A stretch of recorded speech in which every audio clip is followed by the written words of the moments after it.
bangga ketika dikasih sedekahan sama orang, bangga ketika diberi sama orang lain dengan gratis, bangga ketika dibantu sama orang, bangga ketika terima zakat fitrah. Itu terima apa? Bangga ketika mendapatkan bantuan dari pemerintah. Orang-orang yang bermental seperti itu malah bisa jadi hidupnya menjadi sangat ruwet karena saking banyaknya resiko-resiko yang harus dia ambil, alias apa? Karma-karma yang harus dia ambil sebab menerima gratis. Wong anak saya ngompol sekali saja sudah seperti itu. Maka orang kalau sudah kaya, dia enggan kok malah digratisi. Kayak gitu.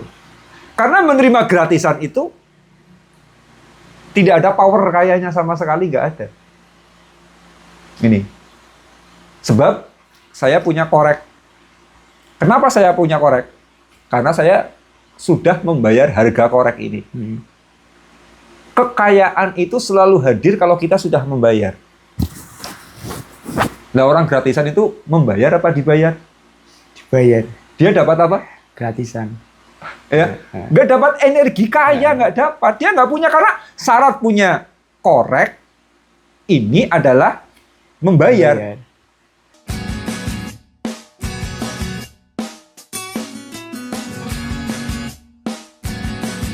Assalamualaikum warahmatullahi wabarakatuh. Waalaikumsalam warahmatullahi wabarakatuh. Oke, untuk kali ini salam jumpa, kita ketemu lagi di sini. Saya akan membicarakan tanda-tanda kamu sudah kaya. Tanda-tanda seseorang itu sudah kaya. Sebetulnya ini konten yang materinya saya cuplik dari apa yang disampaikan sama Helmi Yahya. Assalamualaikum warahmatullahi wabarakatuh. Izin saya cut sebentar untuk video kontennya. Saya kembali buka kelas terbaru saya, kelas Training Inner Creator. Kelas Training Inner Creator ini adalah kelas spesial bimbingan menghayal agar kecerdasan daya khayal Anda mengubah finansial dan kualitas hidup Anda. Minat ikut? Ayo daftar. Punya uang modal menghayal. Enak kan? Kelas ini dimulai tanggal 25 Maret 2025. Info selengkapnya cek di deskripsi atau di website gusbanan.com. Itu saja, saya tidak tahu sumber kontennya yang mana. Tapi kemudian ada orang lain kemudian menyimpulkan tanda-tanda orang yang sudah kaya yang disampaikan oleh Helmi Yahya. Ini. Jadi ya mohon izin ini kepada Om Helmi Yahya. Kalau nanti menyimak karena saya, iya benar juga ya. Akhirnya saya ingin mengupasnya. Betul kok yang disampaikan sama Om Helmi Yahya ini. Jadi, tanda-tanda orang yang sudah kaya ini ya, orang sudah kaya. Berarti kalau ada salah satu tanda-tanda ini, itu sudah dipastikan kehidupannya tidak kekurangan. Pasti itu. Pertama tandanya, orangnya tidak suka gratisan. Itu. Loh, orang gratisan, yang namanya energinya gratisan itu energi yang bikin kita itu ruwet banget hidupnya loh. Ruwet sekali. Kalau kita ingin terbebas dari keruwetan, mau nggak mau kita itu harus membayar. Saya pernah bawa anak saya. Waktu itu anak saya itu masih kecil, masih usia 3 tahunan. Nah, saya bawa anak saya menginap di hotel. Dan di hotel kan saya sudah membayar, berarti saya menginap tapi tidak gratis. Ternyata anak saya ngompol. Begitu anak saya ngompol, saya menelpon ke resepsionis. Ini anak saya ngompol. Dikasih tahu sama resepsionis. Cukup itu ditulis aja di atas kertas, itu kan ada ballpoint dan ada kertasnya, taruh di tempat ompolnya, bahwa tulisan ini ompol, kayak gitu loh. Betul, saya tulis. Sederhana kan, saya nggak repot? Ya. Karena saya sudah membayar. Bebas saya dari karma-karma buruk. Ya, dari hukuman-hukuman kehidupan itu saya bebas. Tapi suatu ketika pernah juga saya membawa anak saya nginep di rumah kakak saya. Lah di rumah kakak saya bayar nggak? Enggak. Enggak. Paling ya bawa oleh-oleh kan. Nah, Tapi di situ hukumnya adalah hukum gratis, mendapatkan inapan gratis. Ternyata anak saya ngompol. Saking hati saya nggak enak sama kakak, pagi-pagi saya harus ngeluarin kasur. Ya, ngeluarin spring bed, dijemur. Kayak gitu. Saya cuci, kemudian saya jemur. Spraynya saya masukkan ke mesin cuci, kemudian saya cuci. Dan saya melakukan itu, kakak saya nggak tahu. Pokoknya tahu-tahu sekitar habis subuh sudah selesai. Saking saya itu nggak enak hati. Karma saya jadi tinggi banget apa enggak? Tinggi. Iya, rasa nggak enak hati saya jadi tinggi. Karena apa? Saya tidak membayar. Maka orang yang suka gratisan, kehidupannya menjadi repot sekali loh. Karena ibaratnya seperti tadi itu. Antara menginap di hotel yang tidak gratis dan menginap di rumah saudara yang gratis. Ketika ada resiko ngompol, beda sekali energinya. Yang di hotel cukup tulis ompol, selesai. Saya nggak punya perasaan berdosa. Tapi kalau di rumah kakak yang gratis, saya mau meminta maaf 1000 kali, mungkin saya masih punya perasaan tidak enak hati. Karena apa? Gratis. Maka bisa jadi kok, orang-orang yang kehidupannya itu ruwet, kehidupannya itu sempit, penuh dengan beban masalah, itu karena dia itu terlalu banyak menerima gratisan di kehidupan ini. Nah kalau dibayar dapat apa? Ya cuma dapat uangnya saja, tapi dia tidak mendapatkan energi kayanya itu. Maka orang yang senang menerima gratisan, dia cenderung miskin. Maka benar yang disampaikan sama Om Helmi Yahya. Ciri kita sudah kaya, dia tidak suka gratisan. Betul sekali itu. Kemudian yang kedua, tidak suka ditraktir. Iya, orang yang sudah kaya itu memang nggak seneng dia itu ditraktir. Persoalannya apa? Persoalannya, orang itu ketika menerima bantuan, berarti menerima sejenis traktiran kayak gitu ya, dia itu malah jadinya susah untuk kaya. Susah sekali terangkat energinya menjadi orang kaya.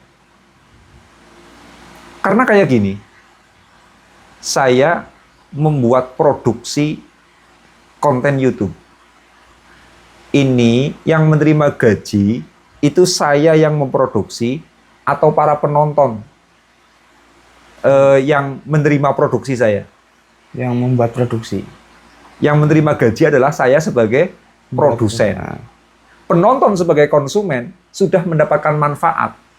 Dia tidak layak mendapat gaji. Secara sosial pun seperti itu. Orang yang mentraktir itu adalah orang yang memproduksi jasa. Katakanlah dia adalah produsen jasa. Maka dia yang layak mendapatkan gajinya.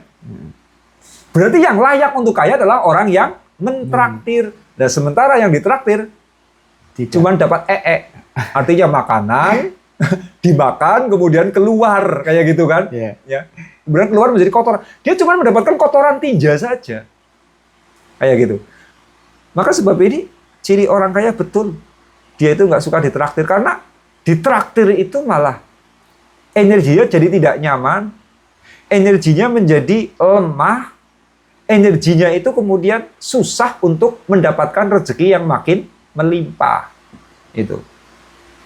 Ini ciri yang kedua. Karena yang namanya kaya ternyata adalah berada pada posisinya orang yang produktif, sekalipun produktifnya adalah produktif dalam urusan sosial ini. Gengsi enggak. Ya. Saya ditolong sampai itu gengsi enggak, tapi enggak nyaman saja kayak gitu loh. Enggak nyaman ditraktir, enggak seneng. Kalau bisa saya aja yang bayar, kalau bisa saya aja yang bayar. Makanya asik kalau bergaul sama orang kaya itu. Berlomba-lomba, tetapi berlomba-lomba mentraktir. Bukan berlomba-lomba, kamu aja lah yang bayar, kamu aja yang bayar. Itu sudah kumpulan orang-orang miskin itu. Ya, kalau sudah, kamu aja yang bayar lah, kamu aja lah. Jangan saya lah. Itu sudah kumpulan orang-orang miskin. Tapi kalau kita berkumpul dengan orang kaya, tidak. Saling curi-curian berlomba mentraktir. Kayak gitu. Tahu-tahu, sudah dibayar. Mau sudah dibayar. Mereka itu ada kemampuan itu. Tersinggung kalau mereka kemudian ditraktir itu. Ini jadi yang kedua. Yang ketiga, orang kaya itu, kata Helmi Yahya ini ya, tidak suka barang murah. Itu. Tidak suka barang murah. Kamu masih mahasiswa ya? Iya. Nomor seluler, nomor teleponmu pakai apa? Indosat. Kenapa pakai Indosat? Karena belum bisa beli. Karena murah. Murah. Iya. Soalnya apa? Mahasiswa, kemudian apa? Belum bisa mencari uang sendiri. Berarti kan belum punya uang. Karena belum punya uang, akhirnya memilih nomor telepon aja yang murah. Kira-kira kalau kamu beli Telkomsel Halo, berani nggak? Belum. Yang beli Telkomsel Halo itu kan mahal. Yang beli itu siapa? Orang-orang kaya. Yang beli ternyata orang kaya. Jadi orang kaya itu dicirikan dengan mahal. Harga mahal. Apapun yang mahal itu dibeli oleh orang kaya. Iya. Ini hotel yang kamar presiden dibeli orang kaya. Kayak gitu. Restoran yang mahal dibeli orang kaya. Mobil yang mahal dibeli oleh orang kaya. Maka ciri orang kaya memang dia suka dengan barang yang mahal. Sudah enggan dengan barang-barang yang murah itu. Enggak. Males gitu loh. Kenapa? Karena frekuensinya sudah kaya. Sehingga bukan dia mewah-mewahan. Enggak. Atau kemudian dia itu kemudian menuruti gaya hidup. Enggak. Tapi memang alasannya sudah nggak senang dengan barang murah. Kayak gitu. Nah, ngapain? Sebab ciri orang kaya memang ya dia ada kecenderungan yang kuat, punya minat yang kuat, membeli barang-barang mahal dan dia dimampukan. Beli tanah mahal nggak? Mahal. Mahal. Itu. Beli mobil mahal? Mahal. Sekolah di sekolah favorit? Mahal. Dan itu dibeli oleh orang kaya. Makanya mudah. Kalau kita itu ingin dibeli sama orang kaya, kasih orang kaya tersebut jualan yang mahal-mahal, itu pasti dibeli sama orang kaya.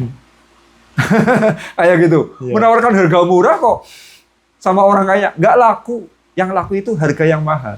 Lah iya, masa iya ada orang kaya mau menyekolahkan anaknya ke panti asuhan yatim, nggak mau kan? Padahal di panti asuhan yang yatim itu gratis. Mereka nggak mau sekolahnya di sekolah yang bonafide, sekolah-sekolah internasional yang pendaftarannya aja ratusan juta. Itu kelakuannya orang kaya kayak gitu. Kayak gitu loh. Jadi kalau kita itu ingin melayani orang kaya, mudah. Ingin dibeli oleh orang kaya, juallah sesuatu yang mahal. Ini. Maka ciri kita sudah kaya, ini kita tidak suka dengan barang murah. Gitu. Lalu yang keempat, orang kaya itu tidak suka berhutang. Ini kata Helmi Yahya, tidak suka hutang. Kehidupan ini ada yang meneror kita dengan sadis banget. Kamu seneng nggak diteror? Enggak. Ya. Tapi kehidupan ini ada yang meneror kita dengan sadis sekali. Konsisten terornya itu. Ini menurut sabda Nabi ya. Nabi itu menyampaikan begini. La tukhifu anfusakum ba'da amniha. Nabi itu bersabda, kalian jangan menakut-nakuti, jangan meneror diri kalian sesudah diri kalian itu merasa aman. Qalu wa madzaka? Kemudian para sahabat bertanya, itu apa ya Rasul? Wa madzaka ya Rasulullah? Itu apa? Qala, Nabi menjawab, ad-dain, itu hutang. Jadi Orang punya hutang itu adalah orang yang mentalnya itu selalu diteror. Ya apalagi kreditan. Itu kan. Aduh, sekarang sudah bayar. Des. Bernafas sebentar. Datang lagi masa tagihan. Nafas lagi sebentar. Datang lagi masa tagihan. Kayak gitu. Karena memang hutang itu hakikatnya kita itu sedang meneror diri kita sendiri. Lah kadang orang baru selesai dengan satu masalah hutang. Ini sudah aman. Hatinya sudah aman sebetulnya. Tapi ya itu, hutang lagi. Akhirnya neror diri lagi. La tukhifu anfusakum ba'da amniha. Kalian jangan meneror diri kalian sesudah diri kalian merasa aman. Ya karena memang orang hutang itu beban. Kayak gitu. Walaupun hutang itu sendiri sebetulnya tinggal melihat hutangnya. Ada orang-orang hutang itu nggak jadikan miskin itu enggak. Kalau memang kemudian kita tidak bermasalah dengan hutang, artinya lancar-lancar saja membayarnya, itu hutang ya aman-aman saja. Apalagi hutangnya hutang produktif. Karena saya juga melihat kok banyak sekali pengusaha di mana mereka sukses ya modalnya hutang. Ngakalin duit bank. Saking banyaknya. Itu. Berarti hutang itu bukan penghambat untuk kaya. Sama sekali tidak menghambat. Kayak gitu loh. Cuma memang yang namanya hutang itu butuh mental. Karena apa? Hidupnya selalu diteror. Teror tagihan. Terus seperti itu. Butuh mental. Lah para pengusaha yang sukses dengan hutangnya, ini bukan persoalan mereka itu kemudian terkendala kayanya, bukan. Tapi terkendala masalah terornya itu loh. Tetap karena ada tanggung jawab yang besar untuk membayar, akhirnya ya mereka harus punya mental yang spesial. Harus punya mental yang kuat. Bagaimana menghandle teror-teror hutang tersebut. Jadi ini masalah teror, bukan masalah hutang itu menjadikan kaya atau menghambat kaya. Ini bukan. Kayak gitu. Lah iya, yang namanya hutang itu kalau produktif, ya memang menjadikan kaya kok. Jadi orang jatuh miskin, itu bukan persoalan orang tersebut punya hutang atau tidak. Tapi persoalan apa? Dia lancar atau tidak di dalam membayar hutang. Kalau dia kemudian tidak lancar membayar hutangnya, ya sudah. Langsung binasa rezekinya. Tapi kalau dia lancar-lancar saja, makin kaya. Karena faktanya banyak sekali pengusaha yang kaya dengan modal hutang. Ini fakta. Karena hutang itu sebetulnya kan penyeimbang menabung. Ada menabung, ya kemudian ada orang yang hutang. Coba, kalau uang kita di bank, semua orang menabung di bank. Nggak ada yang hutang. Kira-kira banknya bangkrut nggak? Bangkrut. Bangkrut karena apa? Dia tidak bisa memutar uangnya. Tidak bisa mendistribusikan uangnya. Kayak gitu. Maka salah satu hal yang menjadikan bank itu bisa eksis, itu adanya orang-orang yang hutang. Itu. Kalau semuanya orang nabung, ini bank langsung bangkrut. Maka ya sudah, mau mereka pada mau nabung ya, tinggal bagian kita yang hutang. Kayak gitu loh. Harus ada yang nabung, ada yang hutang, ada yang hutang, ada yang nabung. Ini sistem keseimbangan. Maka persoalannya bukan kemudian hutang itu menghambat kekayaan, tidak. Persoalannya yang namanya hutang itu adalah beban. Dan beban itu artinya sedang meneror diri kita sendiri. Nah, orang kaya itu, dia nggak suka berhutang, hutang untuk hal yang tidak produktif. Itu. Kalau untuk hal yang produktif, no problem. Karena banyak para pengusaha sukses lantaran hutang. Bahkan orang itu kan semakin maju, hutangnya semakin banyak. Singapura dengan Indonesia, itu maju Singapura. Walaupun negaranya kecil, tapi maju Singapura. Karena Singapura memang negara maju. Walaupun negara kecil cuma 10 kayak gitu, hutangnya lebih gede daripada Indonesia loh. Berarti orang makin kaya, dia punya potensi hutang yang lebih Banyak. tinggi, yang lebih banyak. Cuman ini hutangnya, kalau orang-orang yang maju, orang-orang yang kaya, hutangnya adalah hutang produktif. Yang dimaksud oleh Helmi Yahya, tanda kita itu sudah kaya, hutang, tapi hutang yang tidak produktif. Ini, sebentar-bentar mikirnya, hutang, cari hutangan lah. Ada masalah finansial sedikit, cari hutangan lah. Cari hutangan, cari hutangan, cari hutangan. Kalau kita masih aktif cari hutangan, cari hutangan, cari hutangan dalam menyelesaikan masalah finansial, itu sudah pasti tanda bahwa kita itu masih miskin. Itu. Kemudian, ciri yang kelima, menurut Om Helmi Yahya, tidak suka banyak teman. Orang kaya itu nggak suka banyak teman. Kenapa coba? Karena mereka itu sudah punya fokus pada kehidupan mereka. Lah ya orang jam 2 malam masih melek, ngobrol-ngobrol di pinggir jalan. Kenapa sih? Karena mereka nggak ada fokus kepada kemajuan hidupnya. Tapi kalau orang yang punya fokus, mereka itu punya prioritas. Mana yang harus didahulukan, mana yang harus diakhirkan. Kayak gitu. Karena ada fokus, akhirnya mereka nggak ada waktu untuk sekedar ngobrol-ngobrol, kampal kumpul dengan orang lain. Maka teman mereka itu menjadi sedikit. Karena fokusnya kepada prioritas hidup mereka sendiri. Sebutlah mereka itu makin eksklusif. Ini. Kemudian ketika mereka itu bergaul dengan orang lain, karena mereka itu memang sudah selesai dengan urusannya, mereka nggak butuh-butuh amat dengan layanan orang lain. Lah iya, orang mau bergaul kan karena merasa butuh kan. Iya. Oh, silaturahim ke sana, siapa tahu ada peluang. Silaturahim ke sini, siapa tahu kemudian ada peluang. Seperti itu. Tapi kalau orang yang sudah selesai dengan dirinya, artinya dia sudah kaya, itu sudah nggak butuh banget dengan yang namanya relasi. Kamu datang ya saya kaya, kamu pergi juga saya kaya. Saya punya banyak saudara ya saya kaya, nggak punya saudara juga saya kaya. Jadi dia itu ada sikap di mana tidak begitu butuh dengan relasi sosial. Ini.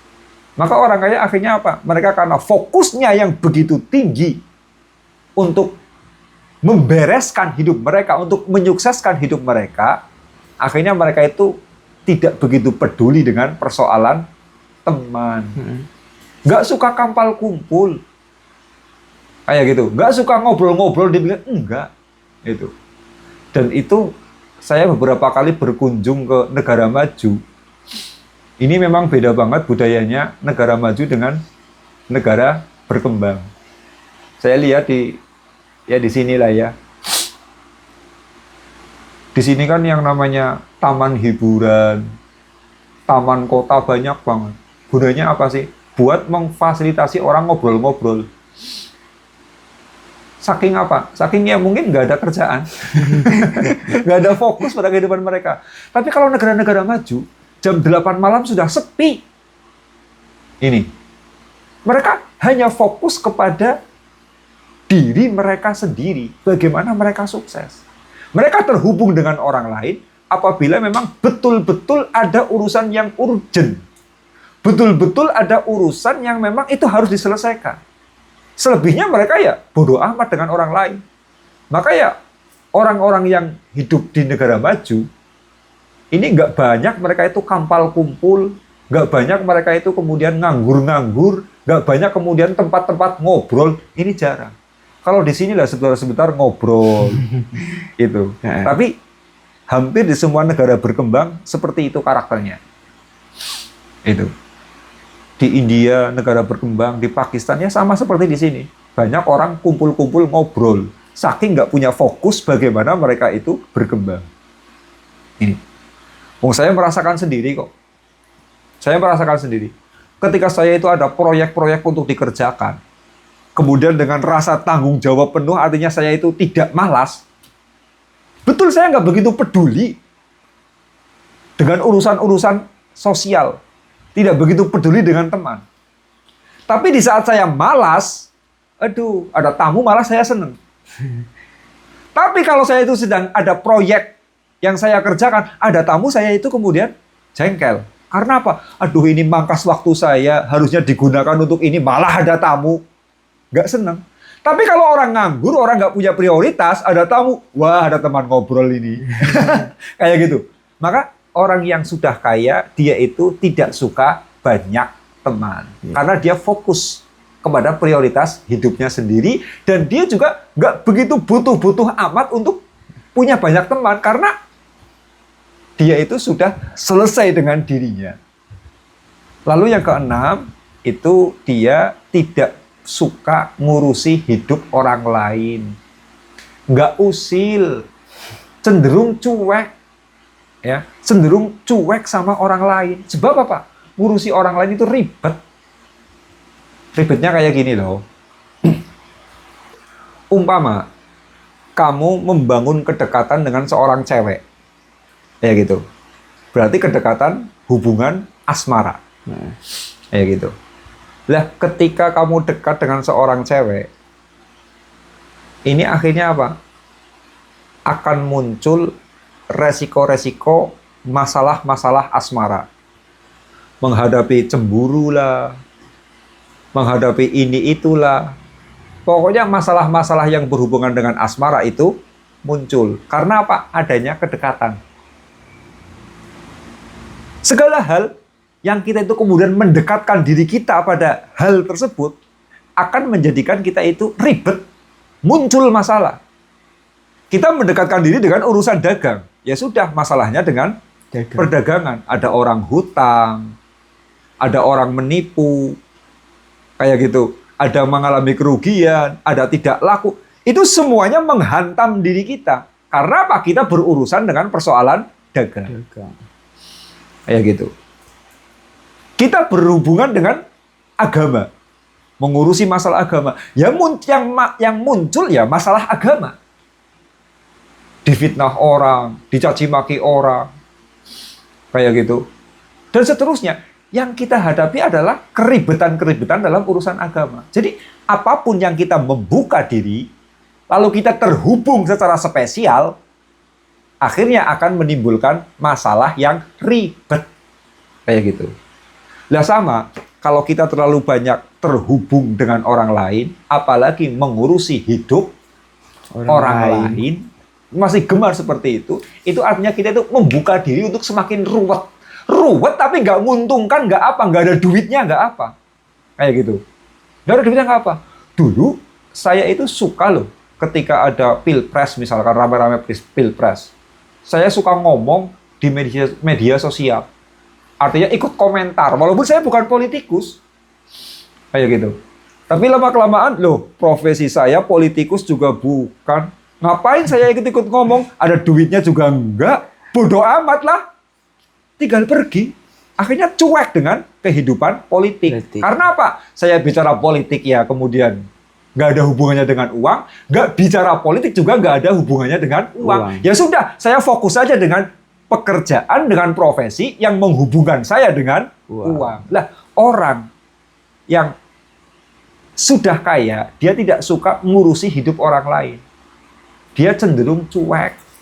Maka tanda orang miskin, itu Masya Allah, ribet urusannya. Bentar-bentar ada masalah, nolong orang lain. Bentar-bentar ada masalah ngurusi tetangga. Sebentar-bentar ada masalah, pokoknya dia itu sibuk mengurusi orang lain, padahal di sana nggak ada uangnya. Itu loh. Yeah. Nah ini yang disampaikan oleh Om Helmi Yahya seperti itu. Jadi tanda yang pertama, orang yang sudah kaya itu tidak suka yang gratis. Yang kedua, tidak suka ditraktir. Yang ketiga, tidak suka dengan barang murah. Yang keempat, tidak suka berhutang. Yang kelima, tidak suka banyak teman. Dan yang keenam, tidak suka ngurusi hidup orang lain.